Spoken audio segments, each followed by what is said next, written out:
DNA मित्रों, आज हम सबसे पहले दान चोरी पर राम मंदिर ट्रस्ट की पहली बैठक और पहले एक्शन का विश्लेषण करेंगे। जिस निर्णय की प्रतीक्षा की जा रही थी, वो निर्णय दान चोरी पर ट्रस्ट की पहली बैठक में ले लिया गया। राम मंदिर ट्रस्ट के महासचिव चंपत राय और डॉक्टर अनिल मिश्रा की आज छुट्टी हो गई। मंदिर में चोरी का खुलासा होने के करीब 21 दिन बाद आज ये फैसला लिया गया। दोनों ने इस्तीफा तो पहले ही दे दिया था, लेकिन आज ट्रस्ट की बैठक में दोनों का इस्तीफा मंजूर कर लिया गया। यानी राम मंदिर ट्रस्ट से आज विधिवत उनकी छुट्टी हो गई। मित्रों, अब सवाल यह है कि जब दान चोरी को लेकर ट्रस्ट के महासचिव की छुट्टी हो गई, तो फिर कोषाध्यक्ष कैसे बच गए? जिनके कंधे पर रामलला के चढ़ावे को संभाल कर रखने की जिम्मेदारी थी, उनका कुछ नहीं बिगड़ा। ऐसा क्यों?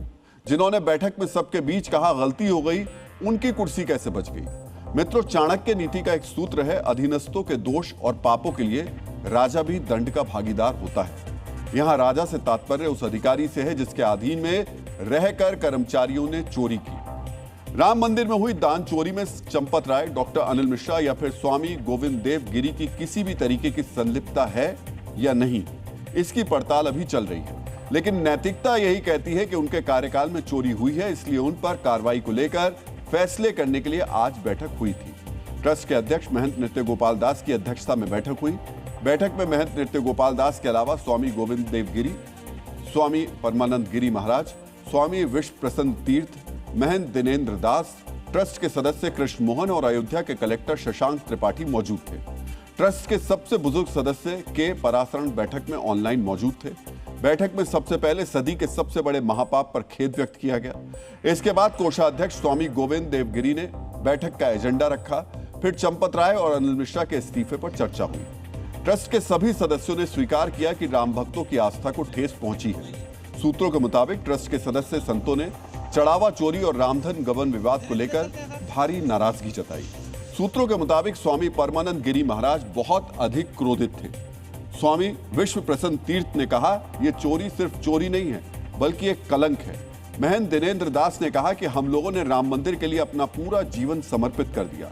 गोविंद देव गिरी ने कहा, कुछ खामियां थीं जिन पर ध्यान नहीं दिया गया, बहुत बड़ी गलती हो गई। ट्रस्ट के सदस्यों के आक्रोश और सवालों के बीच ट्रस्ट के महासचिव चंपत राय और राम मंदिर निर्माण परियोजना और स्थानीय व्यवस्थाओं की देखरेख करने वाले ट्रस्ट के नियमित सदस्य डॉक्टर अनिल मिश्रा के इस्तीफे को मंजूर कर लिया गया।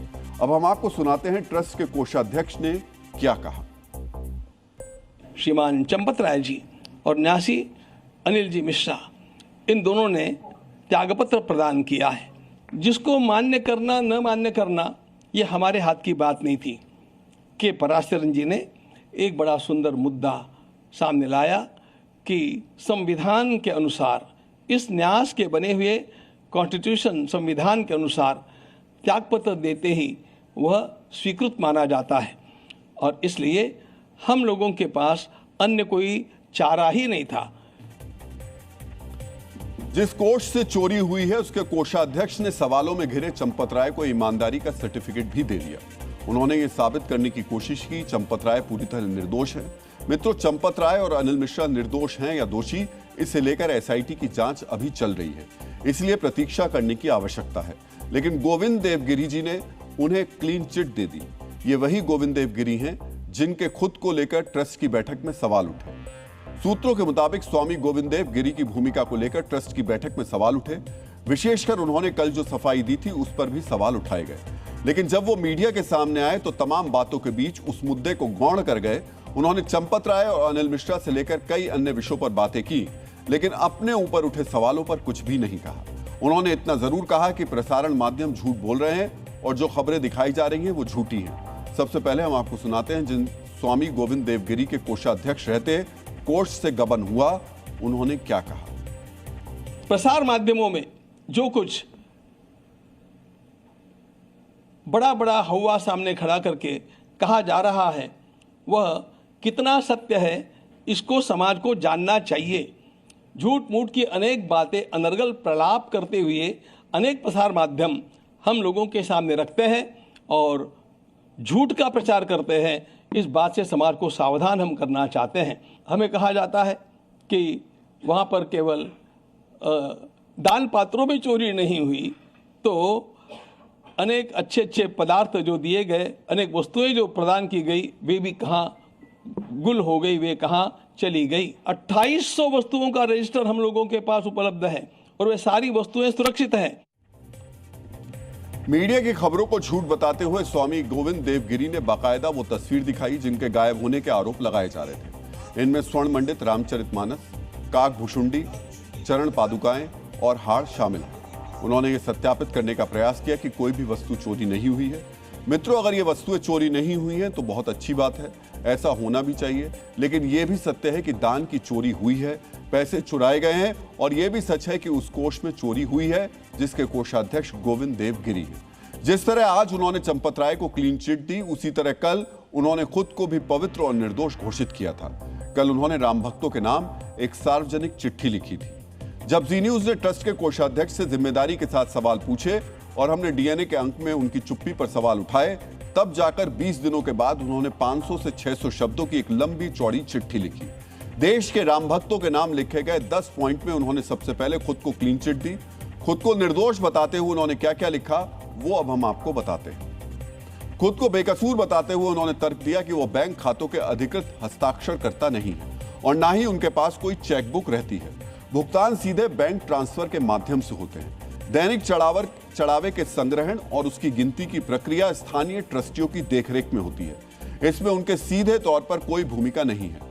ट्रस्ट का कोषाध्यक्ष बनने के बाद उन्होंने कभी भी किसी से नकदी या कोई अन्य वस्तु दान के रूप में स्वीकार नहीं की। अब प्रश्न ये है, जब स्वामी गोविंद देवगिरी के पास कोई अधिकार ही नहीं था, जैसा कि वो अपनी सार्वजनिक चिट्ठी में खुद बता रहे हैं, तो फिर वो बिना अधिकार वाले पद पर क्यों थे? वो पुणे में बैठकर अयोध्या के राम मंदिर ट्रस्ट के कोषाध्यक्ष क्यों बने हुए थे? अगर आपको यह नहीं पता कि अयोध्या में बैठे आपके अधीन काम करने वाले कर्मचारी आपको सही रिपोर्ट नहीं दे रहे थे, आपके निर्देशों के अनुसार काम नहीं कर रहे थे, या जो काम कर रहे थे उसके बारे में आपको जानकारी नहीं थी, तो फिर आप कोषाध्यक्ष के पद पर क्यों बने हुए थे? आपने वो पद क्यों नहीं छोड़ दिया? इसका मतलब बहुत स्पष्ट है कि या तो आपको कोषाध्यक्ष के पद का लालच था या फिर कुछ और मामला है। मित्रों, ऐसे सवालों और आशंकाओं के बीच उन्होंने अपनी चिट्ठी में यह भी लिखा कि वो कभी भी इस ट्रस्ट में ट्रस्टी या कोषाध्यक्ष बनने के लिए किसी के पास नहीं गए और ना ही किसी से कोई पैरवी की। तो सुनिए, यह भी मान लिया कि आपने कोई पैरवी नहीं की और आपने को कोषाध्यक्ष बना दिया गया, लेकिन चोरी का खुलासा होने के बाद आप 20 दिन तक चुप्पी साध कर क्यों बैठे रहे? आप तो पुणे में बैठकर फैसले लेते रहते, लेकिन जैसे ही पता चला कि आपके अधीन आने वाले कोष में गबन की खबर सामने आई, वैसे ही आपने ये चिट्ठी क्यों नहीं लिखी या फिर आपने इस्तीफा क्यों नहीं दिया? नैतिकता और साधुत्व तो यही कहता है कि आप सबसे पहले प्रतिक्रिया देते, लेकिन आप चुप रहे। अगर हम आपसे लगातार सवाल नहीं पूछते तो क्या आप अब भी कुछ नहीं बोलते? इन सवालों के बीच अयोध्या के संत महंत क्या कह रहे हैं, आपको यह भी ध्यान से सुनना चाहिए। जिस व्यक्ति के पास वित्तीय लेन देन का अधिकार नहीं है, वो कोषाध्यक्ष कैसे बन करके बैठ गया?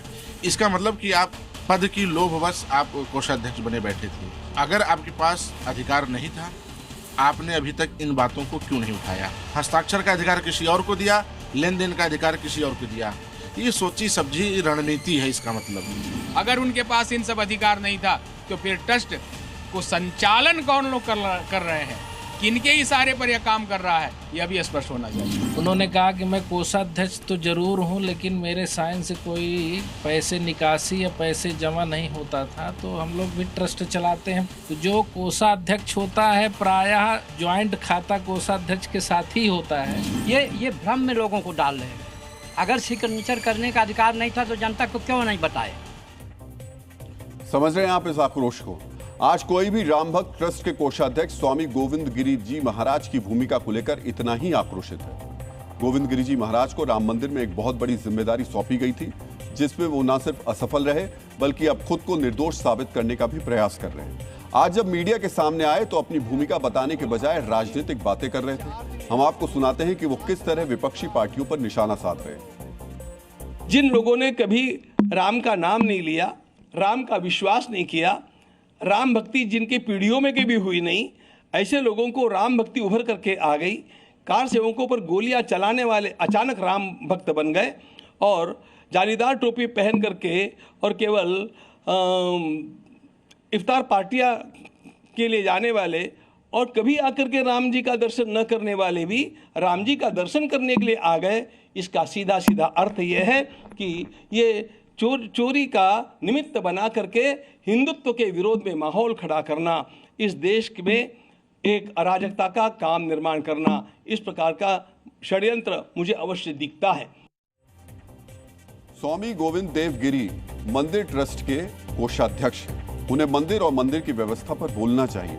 राजनीतिक बयानबाजी के लिए पक्ष और विपक्ष की अलग अलग पार्टियां हैं, मीडिया है जो सवाल भी उठाता है और जवाब भी मांगता है। इसलिए स्वामी गोविंद देव गिरी जी को किस नेता ने क्या कहा, इस पर विचार करने के बजाय इस पर विचार करना चाहिए कि उनके रहते कोष से चोरी कैसे हो गई। उन्हें मीडिया की भूमिका पर सवाल उठाने के बजाय अपनी नैतिक जिम्मेदारी पर बात करनी चाहिए, लेकिन उनका इस पर ध्यान है ही नहीं। उनका ध्यान इस बात पर है कि मीडिया क्या दिखा रहा है, विपक्षी पार्टियों के नेता क्या कह रहे हैं और राम मंदिर चोरी पर सवाल क्यों उठाए जा रहे हैं। हम आपको सुनाते हैं जी मीडिया के सवालों पर स्वामी गोविंद देव गिरी जी कैसे आक्रोशित हो गए। महाराज जी, आपने एक पत्र लिखा था, पत्र में आपने लिखा कि आपके पास अथॉरिटी नहीं थी कि मेरी जानकारी के बिना, सिग्नेचर के बिना काम हो रहा था। तो लोग कह रहे हैं कि अगर बिना सिग्नेचर के काम हो रहा था तो ये सवाल आपने अब क्यों उठाया, पहले क्यों नहीं उठाया? क्योंकि इतने समय से राम मंदिर का निर्माण हो गया, आप कोषाध्यक्ष हैं, तो आपको ये सवाल तो पहले उठाना चाहिए। हमें कभी, मुझे इस पे कोई सवाल लगता ही नहीं है। मुझे मेरे ट्रस्टियों के ऊपर विश्वास है और इसलिए उन्होंने जो निर्णय किया था वो मैंने मान्य किया। मैं यहाँ पर होता नहीं हूँ, मैं बाहर होता हूँ, निरंतर प्रवास में होता हूँ। मैंने 1.5 महीने में 2-3 दिन के लिए आता हूँ और यहाँ पर तो पेमेंट रोज चलता है, इसलिए मेरी सिग्नेचर वहाँ पर होने का कोई भी तुक नहीं था, इसलिए वो नहीं थी और वो योग्य था। महाराज जी, कहीं ना कहीं जिम्मेदारी तो बनती थी ना, क्योंकि कोषाध्यक्ष का मतलब होता है कि वित्तीय लेन देन जो भी होगा उसकी जिम्मेदारी आपकी। जो अगर पद आपके पास, जिम्मेदारी आपके पास तो जवाबदेही भी तो कहीं आपकी होनी चाहिए ना। जो अकाउंट में आ गया उसकी जिम्मेदारी मेरी है, जो अकाउंट में नहीं आया उसकी जिम्मेदारी ट्रस्ट के अन्य लोगों के पास थी। और जो अकाउंट में के रोल पे कोई बातचीत हुई, ट्रस्ट की मीटिंग में गोपाल राव जी के रोल पे कोई बातचीत हुई? चोरी हो रही थी, लोग चोरी कर रहे थे, अकाउंट के बाहर लेन देन हो रहा है। तो ये मुझे पता नहीं है, ये मीडिया में आ रहा है, होता भी होगा, मैं उसको नकारता भी नहीं हूँ, लेकिन इसकी जानकारी मुझे नहीं है और उसके साथ मेरा संबंध अभी तक नहीं आया। अच्छा, एसआईटी में कई ऐसे लोगों के नाम आए, 8 लोगों के नाम आए जिसको जो लोग जेल जा चुके हैं, लेकिन एसआईटी अभी जांच कर रही है, कह रही है कि बैंक कर्मचारियों के नाम भी एफआईआर में हम शामिल करेंगे और वहाँ पे जो गार्ड थे उनके नाम भी शामिल होंगे। क्या उनके खिलाफ भी कार्रवाई होगी? एसआईटी जिनके खिलाफ कार्रवाई करने के लिए कहेगी उनके खिलाफ कार्रवाई होनी चाहिए। आप लोगों की तरफ से एफआईआर दर्ज करवाई जाएगी? क्या आप लोगों की तरफ से एफआईआर दर्ज करवाई जाएगी? वो पहले कराई गई है ना, तभी तो एसआईटी हुई है। स्वामी गोविंद देव गिरी जैसे प्रकांड विद्वान को मीडिया से उलझने के बजाय चंपत राय और अनिल मिश्रा की तरह अपनी भूमिका पर मंथन करना चाहिए, क्योंकि सूत्रों के मुताबिक बैठक के दौरान उनके सामने उनकी भूमिका को लेकर भी सवाल उठे थे, जबकि बैठक में ना तो चंपत राय मौजूद थे, ना ही डॉक्टर अनिल मिश्रा। चंपत राय मंदिर परिसर में ही थे, लेकिन उन्हें बैठक में शामिल नहीं किया गया। गोपाल राव भी मंदिर परिसर में ही थे, उन्हें भी बैठक में शामिल नहीं किया गया। ट्रस्ट के विशेष आमंत्रित सदस्य और मंदिर व्यवस्थापक गोपाल राव बैठक के बगल वाले कमरे में मौजूद थे। मंदिर चोरी के बाद उनकी भूमिका पर भी सवाल उठ रहे हैं। मित्रों, ट्रस्ट के महत्वपूर्ण सदस्यों की भूमिका पर प्रश्न चिन्ह लगे हैं, इसलिए चंपत राय की जगह ट्रस्ट के नए सदस्य कृष्ण मोहन को अंतरिम महासचिव बनाया गया है। गोविंद देव गिरी जी ने बताया कि अब आगे कृष्ण मोहन जी अपने हिसाब से काम करेंगे। अगली व्यवस्थाओं के लिए हम लोग कटिबद्ध हैं और इन व्यवस्थाओं का दायित्व महामंत्री, अंतरिम महामंत्री के रूप में मेरे साथ विराजमान श्रीमान कृष्ण मोहन जी को सौंपा गया है। वे अपने साथ कुछ साथियों को स्वयं चुन करके और उनके साथ मिलकर के इस काम का निष्पादन करेंगे। जिन कृष्ण मोहन को राम मंदिर ट्रस्ट की इतनी बड़ी जिम्मेदारी दी गई है, उनके बारे में आपको जानना चाहिए। कृष्ण मोहन भारतीय वन सेवा के पूर्व अधिकारी हैं। वो उत्तर प्रदेश के हरदोई के रहने वाले हैं। 2012 में सेवानिवृत्ति के बाद उन्होंने आरएसएस में नगर, जिला और अवध प्रांत संघ चालक जैसे दायित्व निभाए हैं। सितंबर 2025 में श्री राम जन्मभूमि तीर्थ क्षेत्र ट्रस्ट में कामेश्वर चौपाल के निधन के बाद उन्हें ट्रस्टी नियुक्त किया गया था। जून 2026 में उनकी ही लिखित शिकायत के बाद एसआईटी की प्रारंभिक रिपोर्ट के आधार पर राम मंदिर चढ़ावा चोरी मामले में 8 कर्मचारियों के खिलाफ केस दर्ज हुआ था। कृष्ण मोहन पर बहुत बड़ी जिम्मेदारी आई है। उन्हें ऐसे समय में राम मंदिर ट्रस्ट का महासचिव बनाया गया है जब ट्रस्ट पर वित्तीय अनियमितताओं के आरोप लगे हैं उन पर राम मंदिर प्रशासन में पारदर्शिता और जवाबदेही की नई मिसाल कायम करने की जिम्मेदारी है। नई जिम्मेदारी मिलने के बाद उन्होंने क्या कहा, आपको बहुत ध्यान से सुनना चाहिए। इस जवाबदारी के निर्वहन करते समय मेरी कुछ प्राथमिकताएं होंगी। इस प्रकरण में जो भी दोषी पाए जाएंगे, हमारा आग्रह रहेगा उन सभी को न्यायोचित ढंग से जो भी उनको सजा मिलनी है मिले। इसके लिए हम बहुत आग्रही रहेंगे। कहीं ना कहीं प्रबंधन और संचालन में कुछ कमियां रह गई थी, जिसका फायदा लोगों ने उठाया। तो मेरा ये पहला प्रयत्न होगा कि वो जितनी त्रुटियां, कहीं जहां कहीं भी लूप होल्स हैं, कहीं भी कहीं छूटा हुआ है, उसको सबसे पहले बंद करना। इस प्रकार की पुनरावृत्ति न हो भविष्य में, इसका मैं पूरा प्रयत्न करूंगा। चढ़ावे की चोरी और पदाधिकारियों में फेरबदल के बीच आज श्री राम जन्मभूमि तीर्थ क्षेत्र ने राम मंदिर में चढ़ावे का पूरा लेखा जोखा जारी किया। आरंभ से लेकर 31 मार्च 2026 तक का पूरा ब्यौरा दिया गया। चढ़ावे के रूप में अब तक 582 करोड़ रुपए प्राप्त हुए। इनमें से 391 करोड़ रुपए मंदिर के ट्रस्ट संचालन पर खर्च किए गए। संचालन व्यय में मंदिर की दैनिक व्यवस्था, कर्मचारियों का वेतन और अन्य प्रशासनिक खर्च शामिल हैं। चढ़ावे की शेष राशि ट्रस्ट के बैंक खातों में सुरक्षित है। निधि समर्पण अभियान और दान के माध्यम से ट्रस्ट को कुल 3,264 करोड़ रुपए प्राप्त हुए हैं। इस राशि में से 2,370 करोड़ रुपए मंदिर निर्माण और अन्य पूंजीगत कार्यों पर खर्च किए गए। मंदिर निर्माण, परकोटा और अन्य स्थायी ढांचों के निर्माण पर सबसे अधिक खर्च हुआ है। गोस्वामी तुलसीदास जी ने श्री रामचरितमानस के अरण्य कांड में स्पष्ट किया है, जो मनुष्य लोभवश चढ़ावे की चोरी करता है उसे घोर नरक मिलता है और इसी लोक में उसका पतन भी शुरू हो जाता है। मंदिर ट्रस्ट की बैठक में जो फैसला हुआ वो भी इसी ओर संकेत करता है। इस महापाप में जिन जिन कर्मचारियों को जेल हुई है, उनमें से 5 आरोपियों को पुलिस अलग अलग रिमांड पर लेने की तैयारी में है। शनिवार और रविवार दोनों दिन जांच टीम ने जेल जाकर सभी आरोपियों से पूछताछ की। कल 5 घंटे तक चले सवाल जवाब के बाद पुलिस ने तय किया कि आरोपियों को अलग अलग कस्टडी में लेकर अब पूछताछ की जाएगी, क्योंकि इन आरोपियों के बारे में हर दिन नए नए खुलासे हो रहे हैं। सूत्रों के हवाले से खबर है कि राम मंदिर चढ़ावा चोरी का आरोपी अनुकल्प मिश्रा मंदिर के दान पात्रों से गायब की गई रकम से अपने गांव के पास 20 बीघा जमीन खरीदने की तैयारी कर रहा था। उसने जमीन का सौदा करीब 2 करोड़ रुपए में तय कर लिया था, लेकिन इसी दौरान चढ़ावा चोरी के मामले में पुलिस ने उसे गिरफ्तार कर लिया। अनुकल्प मिश्रा वही कर्मचारी है जिसके पास से 16,82,040 रुपए नकद बरामद हुए। इसके अलावा अयोध्या के कौशलपुरी में करीब 65 लाख रुपए की कीमत का एक आलीशान मकान भी मिला था। सूत्रों के मुताबिक अनुकल्प ने नोएडा में भी एक फ्लैट खरीदा था और लखनऊ में बीबीडी कॉलेज के सामने अपने रिश्तेदार के नाम पर जमीन ली थी। इतना ही नहीं, वो अपने चाचा और अन्य रिश्तेदारों की भी आर्थिक मदद कर रहा था। हालांकि अब जब चढ़ावा चोरी के मामले में उसके पाप का हिसाब होना शुरू हो गया है, तो वो रिश्तेदार भी उसका साथ नहीं दे रहे हैं। उल्टा उसकी चाची ने तो उसके खिलाफ केस भी दर्ज करा दिया है। अनुकल्प की चाची ने उसके परिवार के खिलाफ एफआईआर दर्ज कराई है। इनायतनगर थाने में अनुकल्प के परिवार के 8 सदस्यों के खिलाफ मामला दर्ज हुआ है।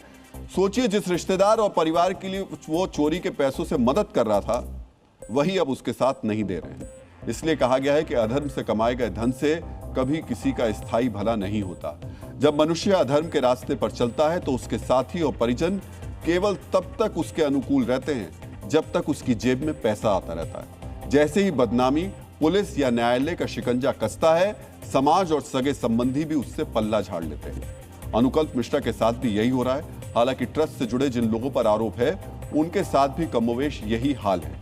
1 महीने पहले तक जो लोग श्री राम जन्मभूमि तीर्थ क्षेत्र ट्रस्ट के सर्वे सर्वा थे, जिनके एक इशारे पर पूरी व्यवस्था चलती थी, आज वो पूरी तरह अकेले पड़ चुके हैं।